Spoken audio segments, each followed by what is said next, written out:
Hello friends, स्वागत है आपका डीके एग्रीकल्चर स्टडी सेंटर के यूट्यूब चैनल में। आज का हमारा टॉपिक है क्लास 11th एजी सब्जेक्ट एग्रोनॉमी में कुछ निश्चित उत्तरीय महत्वपूर्ण very most important question board exam 2022 की दृष्टि से। आइए दोस्तों, आप लोगों का ज़्यादा टाइम वेस्ट न करते हुए देखते हैं अपना पहला क्वेश्चन। आइए दोस्तों, देखते हैं अपना पहला क्वेश्चन। राइजोबियम कल्चर कैसे प्रयोग होता है? आप लोग जानते होंगे कि एक राइजोबियम होता है जो दलहनी फसलों के जीवाणु दलहनी फसलों की जड़ों में वह जीवाणु पाया जाता है, जिसके कारण भूमि में नाइट्रोजन स्थिरीकरण किया जाता है। और दलहनी फसलों की जड़ें, अगर आपसे पूछे दलहनी फसलों की जड़ें संग्रंथिल क्यों हो जाती हैं, तो आप लोग बता सकते हैं दलहनी फसलों की जड़ें राइजोबियम जीवाणु के कारण संग्रंथिल हो जाती हैं। आइए दोस्तों, अब यहाँ पर देखते हैं हमारा राइजोबियम कल्चर क्या है। आप लोग देख सकते हैं राइजोबियम कल्चर कैसे प्रयोग करते हैं, तो आप बता सकते हैं कि यह वो राइजोबियम नहीं, यह रासायनिक राइजोबियम कल्चर है जो कारखानों में तैयार किया गया है। इसका प्रयोग भी दलहनी फसलों की बुवाई करते समय किया जाता है। आप लोगों को अच्छी प्रकार से समझना है। आप लोगों को यह मोस्ट इंपॉर्टेंट क्वेश्चन है। आप लोगों को इन क्वेश्चनों को हिट कर सकते हैं। आप लोग देख सकते हैं कितनी बार क्वेश्चन आ चुके हैं सभी बोर्ड एग्जाम में, इसलिए मैंने यह सभी क्वेश्चन इस में रखा है। दलहनी फसलों की बुवाई करते समय इसका प्रयोग किया जाता है। अगर खाली राइजोबियम पूछे तो आप लोग राइजोबियम जानते होंगे, अगर राइजोबियम कल्चर पूछे तो आप राइजोबियम कल्चर भी जान गए होंगे। आइए दोस्तों, क्वेश्चन नंबर सेकंड देखते हैं। सेकंड है सस्य विज्ञान के पिता कौन है? अगर आप लोग एग्रोनॉमी या सस्य विज्ञान पढ़ रहे हैं तो आपको सस्य विज्ञान का पिता तो आना ही चाहिए। आइए दोस्तों, देखते हैं सस्य विज्ञान के पिता या पिता, जनक, फादर कुछ भी पूछे तो आपको क्या बताना है? पीटरो डी कृष्ण जी। पीटरो डी कृष्ण जी, इन्होंने एक पुस्तक लिखी थी। उस पुस्तक का नाम था आपास रूरेलियम कामोड्रम। कभी कभी पुस्तक का भी नाम पूछ लेता है। कहेगा आपसे 2 नंबर, अगर 2 नंबर में पूछेंगे तो आपसे कहेगा कि सस्य विज्ञान के पिता का नाम लिखे तथा उनके द्वारा लिखित एक रचना का नाम लिखे। तो आप लोग लिख सकते हैं कि सस्य विज्ञान के पिता या एग्रोनॉमी के पिता पीटरो डे क्रसेन जी हैं तथा इनके द्वारा रचित एक रचना आपास रूरेलियम कामोड्रम है। आइए दोस्तों, देखते हैं क्वेश्चन नंबर 3।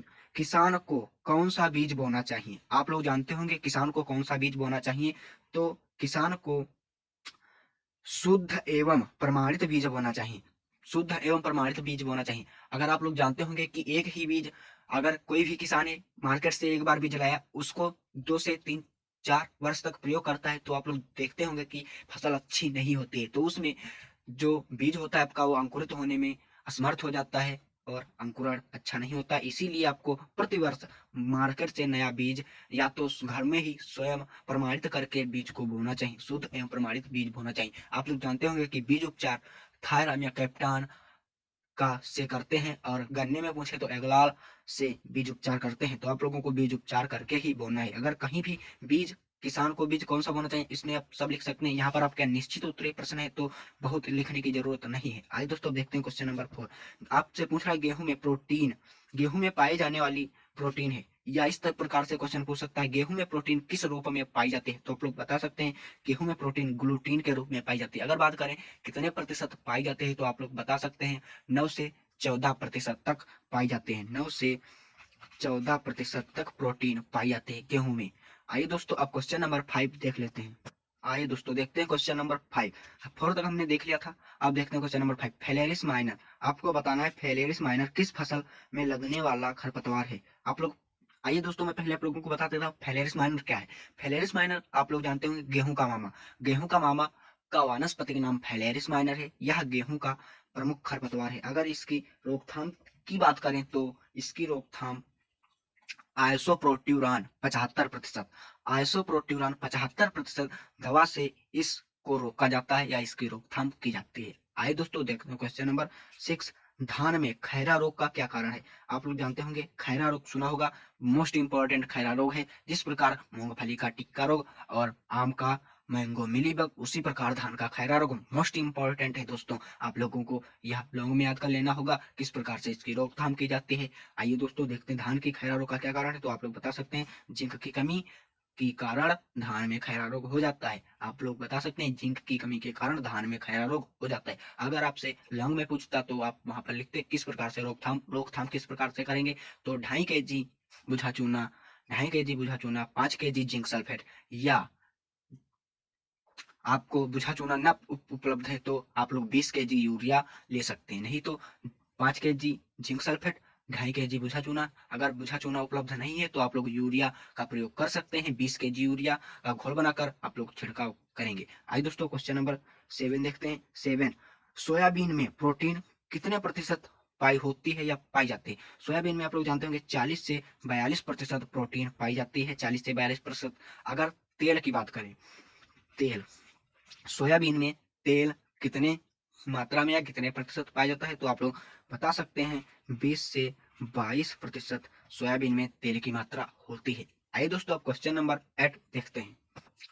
आइए दोस्तों क्वेश्चन नंबर 8 देखते हैं। मोस्ट इंपॉर्टेंट क्वेश्चन है, ये भी हमें लगता है 2019 और 2020 दोनों में आ चुका है। आपका 21 में तो पेपर ही नहीं हुआ, तो 21 में नहीं आया है। 2019 और 20 में बोर्ड एग्जाम में आ चुका है आपका प्रश्न 8 नंबर। आइए दोस्तों देखते हैं। चने की दाल में आपको बताना है, चने की दाल में प्रोटीन का प्रतिशत होता है, तो आप लोगों को पता होगा कि, आई होप ये आप लोगों को क्वेश्चन पता होगा पहले से ही, इसीलिए मैंने इसमें रखा है कि आप लोगों को फिर से पता हो जाए कि मोस्ट इंपॉर्टेंट क्वेश्चन है, चने की दाल में कितने प्रतिशत प्रोटीन पाई जाती है। तो चने की दाल में 21% प्रोटीन पाई जाती है। अगर आप लोगों को एक मैं मेन पॉइंट बता देता हूँ, आप लोगों से दलहनी वर्ग की जितनी भी फसलों का प्रोटीन पूछे तो आप लोग बस एक आंकड़े के हिसाब से ध्यान रखें, 20 से 25%। अगर एक एक फसल की आप लोग प्रोटीन प्रतिशत याद करेंगे तो अवश्य भूल जाएंगे। अगर अगर आप लोग आंकड़े के हिसाब से याद करेंगे तो आप लोगों को याद करने में आसानी भी होगी।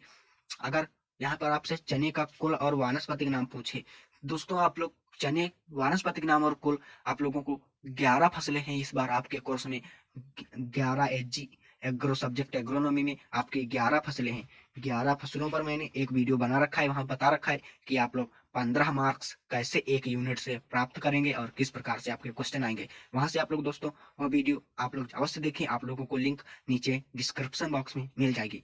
मैंने आप लोगों को यहाँ पर तो चने की दाल में प्रोटीन प्रतिशत बताया 21%। अगर चने का कुल और वानस्पतिक नाम की बात करें, आप लोग जानते होंगे दलहनी वर्ग की सभी फसलों का कुल लेग्यूमिनेसी या लेग्यूमिनेसी को फेवेसी भी कहते हैं। अगर चने का वानस्पतिक नाम या बॉटनिकल नेम की बात करें तो सीसर एरेटिनम, चने का बॉटनिकल नेम सीसर एरेटिनम है। आइए दोस्तों देखते हैं क्वेश्चन नंबर 9।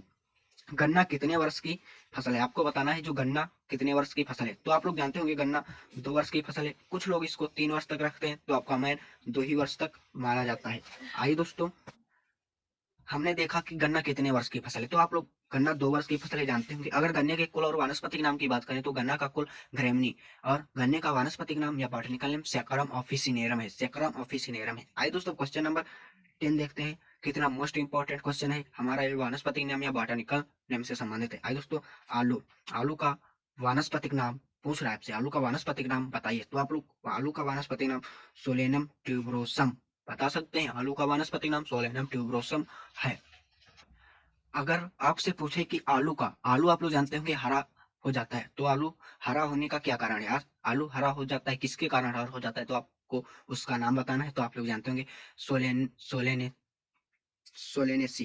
ये तो आपका आलू का कुल है सोलेनेसी। अगर आलू का हरा रंग पूछे तो, अगर आपसे पूछे आलू का हरा रंग किसके कारण होता है, तो आलू का हरा रंग सोलेनिन के कारण होता है, सोलेनिन के कारण। अगर आलू का कुल पूछे तो आलू का कुल सोलेनेसी है, आलू का कुल सोलेनेसी और आलू का हरा रंग सोलेनिन के कारण होता है। आइए दोस्तों क्वेश्चन नंबर 11 देखते हैं, कितना मोस्ट इंपॉर्टेंट है या प्रजातियों से क्वेश्चन है। प्रजातियों पर मैं एक सीक्रेट वीडियो आप लोगों के लिए बना दूंगा, उसमें मैं आपकी 11 फसलें इस वर्ष हैं, उन सभी फसलों की मैं 5-5 प्रजातियां एक ही वीडियो में लेकर आऊंगा। वहां से आप लोगों के सभी क्वेश्चन जो प्रजातियों से आते हैं, प्रजातियों से दोस्तों आपके 3 मार्क्स का क्वेश्चन आता है, 100% आएगा, मैं गारंटी के साथ कह सकता हूँ। इसीलिए मैंने 1% इसमें रखा है। अगर आप लोग कहेंगे कि तो मैं प्रजातियों पर एक सेपरेट वीडियो बना दूंगा, वहां से आपके एक एक फसल के 5-5 प्रजातियां रखूंगा। आप लोगों की 11 फसलें हैं तो 11-5 55 प्रजातियां हो जाएंगी, आप लोगों को याद करने में भी आसानी होगी। आइए दोस्तों यहाँ पर देखते हैं बीएल कितनी मोस्ट इंपॉर्टेंट प्रजाति, किस फसल की प्रजाति है, आपको बताना है बीएल किस फसल की प्रजाति है। तो बीएल देख सकते हैं आपकी बरसीम की प्रजाति। अगर बरसीम के कुल और वानस्पतिक नाम की बात करें, कुल बरसीम का कुल लेग्यूमिनेसी, लेग्यूमिनेसी या फेवेसी है, लेग्यूमिनेसी या फेवेसी है। अगर वानस्पतिक नाम की बात करें तो ट्राइफोलियम अलेक्जेंड्रियम है, ट्राइफोलियम अलेक्जेंड्रियम है। आइए दोस्तों अब क्वेश्चन नंबर 12 देखते हैं। आइए दोस्तों अब देखते हैं क्वेश्चन नंबर 12। आपसे यहाँ पर पूछ रहा है मटर की बीज दर प्रति हेक्टेयर बताइए। आप लोगों को सभी फसलों की बीज दर प्रति हेक्टेयर पता होनी चाहिए। आपको बीज दर पूछ रहा है प्रति हेक्टेयर, आपको इस प्रकार से भी क्वेश्चन पूछ सकता है, मटर की बीज दर प्रति हेक्टेयर कितनी पड़ती है या बताइए, तो आप लोग बता सकते हैं 75 से 100 kg आप लोगों की मटर की बीज दर प्रति हेक्टेयर पड़ती है। मटर की बुआई करते हैं तो आप लोग बता सकते हैं कि 75 से 100 kg बीज बुआई में लगता है। आइए दोस्तों अब देखते हैं क्वेश्चन नंबर 13। पीली सरसों की प्रति हेक्टेयर औसत उपज लिखिए। आपसे उपज भी पूछ सकता है, सभी आपको सभी फसलों की उपज भी आनी चाहिए। आइए दोस्तों देखते हैं, तो 12 से 14 क्विंटल प्रति हेक्टेयर आपका प्रति का सिंबल है। 12 से 14 क्विंटल प्रति हेक्टेयर उपज आपके प्राप्त हो जाती है। आप लोग जानते होंगे कि आपकी सरसों दो प्रकार की होती है, आप तो आपसे पीली सरसों पूछी या तो लाटा से पूछे, आपको दोनों की आनी चाहिए। आइए दोस्तों देखते हैं क्वेश्चन नंबर 14। 14 क्वेश्चन नंबर में कह रहा है सरसों में आप लोग जानते होंगे माहू, माहू जो आपका कीट है बहुत सरसों में लगता है, उसकी रोकथाम आपको किस प्रकार से करना है। ये माहू कीट आपका बहुत लगता है सरसों में, इसकी आपको रोकथाम लिखना है। तो 1 लीटर मेटासिस्टाक्स, मेटासिस्टाक्स एक कीटनाशक दवाई है, इसको 1 लीटर आपको लेना है और 1000 से 800 से 1000 लीटर पानी में घोल बनाकर आपको छिड़काव करना चाहिए। आपका यहाँ पर निश्चित उत्तरी में है तो आप लोगों को ज्यादा लॉन्ग लिखने की जरूरत नहीं, बस आप दवा का नाम और दवा की मात्रा तथा पानी की मात्रा लिख दीजिए, बस आपका इतना ही काम हो जाएगा। आइए दोस्तों अब देखते हैं क्वेश्चन नंबर 15। देखते हैं दोस्तों 15 नंबर क्वेश्चन, पौध उगाने की डेपोंग विधि आप लोगों ने सुना होगा, संबंधित है। आपको बताना है डेपोंग विधि किससे संबंधित है, तो आप लोग जानते हो कि डेपोंग धान से संबंधित है। डेपोंग विधि में आपकी धान की जो बेड़ है उसको तैयार की जाती है। ये डेपोंग विधि में जानते होंगे कि इसमें डेपोंग विधि में जल्द बेड़ तैयार भी हो जाती है और आप लोगों को कम समय में और अच्छी प्रकार से बेड़ आपकी तैयार हो जाती है, कम क्षेत्रफल में तैयार हो जाती है। आप लोग जानते होंगे कि इसमें आपकी बेड़ 11 से 15 दिन के अंदर, डेपोंग विधि में 11 से 15 दिन के अंदर आपकी बेड़ तैयार हो जाती है और अच्छी भी रहती है। जैसे आप लोग जानते होंगे पानी भरे खेत में जो धान की बेड़ बोते हैं उसे ही डेपोंग विधि कहते हैं। पहले अंकुरित कर लेते हैं भिगो कर, फिर उसको खेत में बोते हैं, उसी को ही पानी भरे खेत में बोते हैं, उसी को ही डेपोंग विधि कहते हैं। मैंने आप लोगों को यहाँ पर 15 मोस्ट इंपॉर्टेंट क्वेश्चन बताए जो बोर्ड एग्जाम में आने के 100% चांस है और आ चुके हैं। आप लोगों को ये सभी अच्छी प्रकार से याद कर लेना है। आपका वीडियो अंत तक देखने के लिए धन्यवाद। Thanks for watching. जय हिंद, वंदे मातरम।